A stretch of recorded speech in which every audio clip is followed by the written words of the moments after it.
Hey there friends, today we're doing an unboxing on the Ryobi reciprocating saw. This is not a cordless one.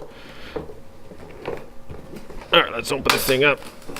Let's see what's inside. Obviously we know what's inside, but okay, some cardboard. Okay, it doesn't come with a case.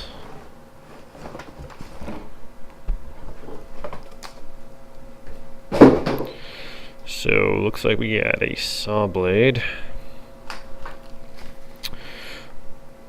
Instructions. And the saw itself.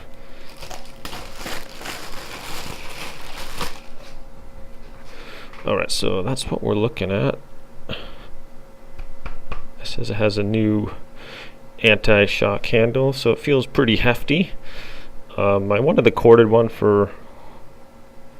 Well, I don't have a smaller battery for the other Ryobi. I have the 40 volt ones. I don't have one 40 volt reciprocating, so I just picked this up.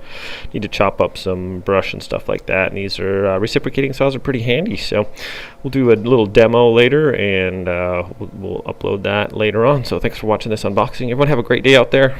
Take care.